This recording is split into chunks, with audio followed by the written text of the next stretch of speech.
Senhores, então seguindo aqui com o próximo vídeo, começando agora aqui na ICA, eu grifei algumas partes aqui que são importantes para a gente repassar. Claro que a ICA como um todo, precisa ser lida, entendida, tem muita informação aqui que eu vou pular, tá? Por fazer parte de uma leitura um pouco mais com calma, enfim, vou focar em alguns pontos aqui que, no meu entendimento, são mais importantes para que a gente tenha discutido aqui. Então vamos lá. Finalidade. Qual que é a finalidade da ICA? Orientar os responsáveis pela conservação e manutenção dos bens patrimoniais e imóveis sobre os procedimentos a serem observados na elaboração e execução do plano de manutenção predial. Então, ela vai nortear essas informações que a gente precisa inserir e como deve ser feito. Dentro da classificação e de conceituação, a gente tem aqui, ó, quem que é a equipe de manutenção local. São pessoas que realizam serviços de manutenção predial que tenham recebido orientação e possuam conhecimento de prevenção de riscos e acidentes, compreendendo as áreas de pintura, alvenaria, marcenaria, serralheria, instalações elétricas, hidrossanitárias e de refrigeração. Então aqui dentro da AFA a gente tem na SD a OCL, que é a Oficina de Conservação e Limpeza, que cuida mais da parte de áreas verdes. A gente tem também serviços gerais, que faz pequenas manutenções de alvenaria, pintura e hidráulica. Tem a seção de elétrica, que também cuida da parte de instalações elétricas e refrigeração.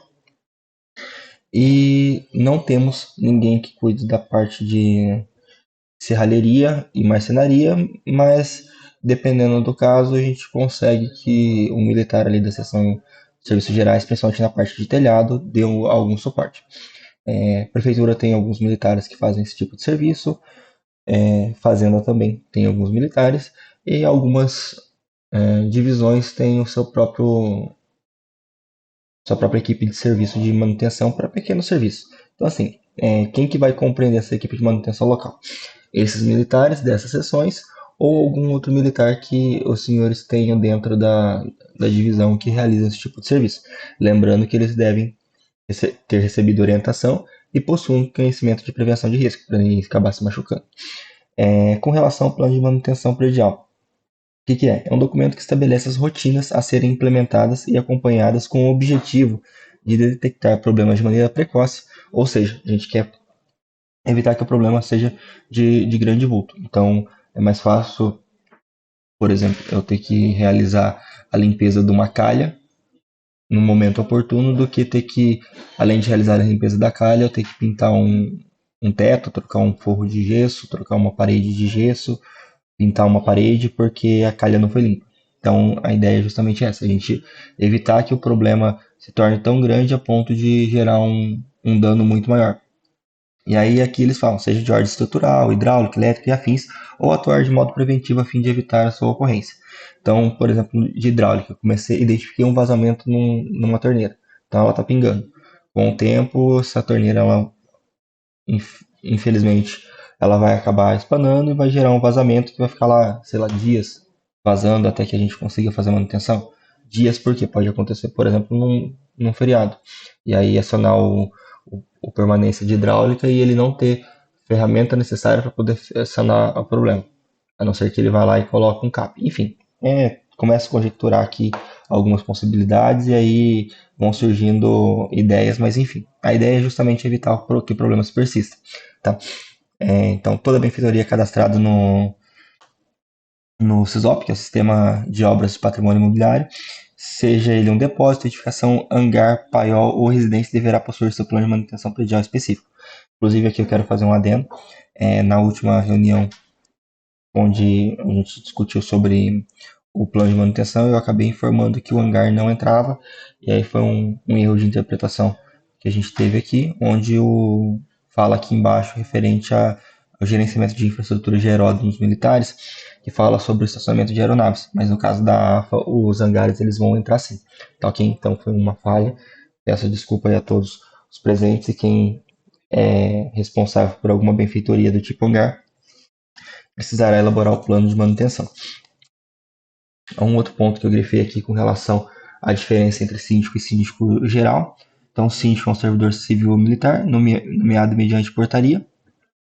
para o exercício das funções, responsável pela execução do plano de manutenção predial na benfeitoria ou parte desta. Então, ele pode executar o plano inteiro ou parte. Por que parte? Porque pode ter a figura do síndico geral e aí vai ter mais de um síndico responsável pela edificação. Olha lá. E o síndico, inclusive, ele tem que trabalhar rotineiramente, ou se for o caso de uma edificação que há residência, não sei em que momento isso se enquadraria, no caso da AFA em si, ela não se enquadra porque aqui em cima a gente está falando que o PNR não é pertinente ao plano de manutenção predial. O militar, então, ele tem que utilizar da edificação. Então, eu não posso, por exemplo, nomear um militar aqui da SD para ser síndico da DE, por exemplo. Não faz sentido ele ter esse deslocamento, tentar se inteirar dos assuntos, sendo que ele não utiliza do prédio ou dificilmente vai passar pelo prédio. E o síndico geral, nos casos em que o tamanho ou a complexidade da benfeitoria justifique a nomeação de mais de um síndico, deverá ser nomeado um síndico geral responsável pelo plano de manutenção das instalações, equipamentos, sistemas e equipamentos comuns a todos os setores.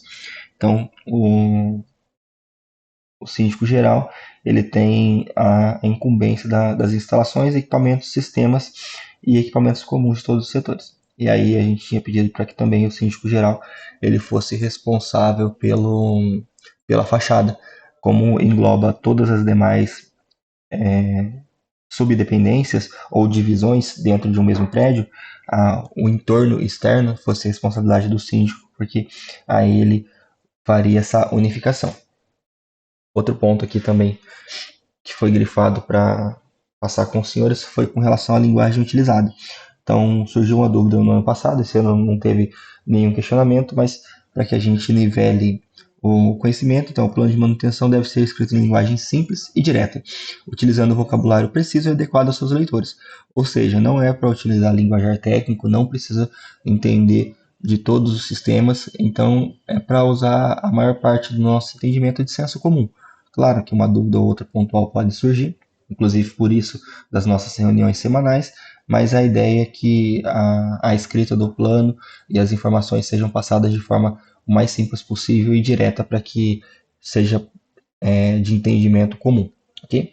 E o nível de detalhamento do plano deve ser compatível com a complexidade da benfeitoria. Nesse caso, então, quanto maior a benfeitoria, maior a quantidade de ambientes, consequentemente, há a possibilidade de que a gente encontre equipamentos, máquinas, enfim, alguma coisa nesse sentido que faça com que o plano se torne mais complexo e aí ele tem que ser compatível nesse sentido. Outro ponto aqui que foi grifado, deixa eu só ver. Aqui. Então, 4.1.1. Nos casos em que houver mais de um síndico para a mesma benfeitoria, deverão estar discriminadas as áreas de atuação de cada síndico, bem como deverá estar definido o síndico geral, responsável pelas instalações, equipamentos, sistemas e equipamentos comuns a todos os setores.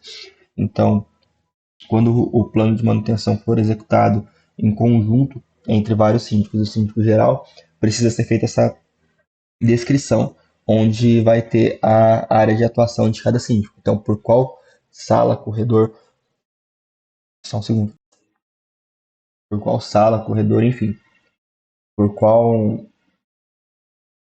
parte da edificação que o síndico é responsável. Só voltando aqui quando durante a pausa saiu da tela.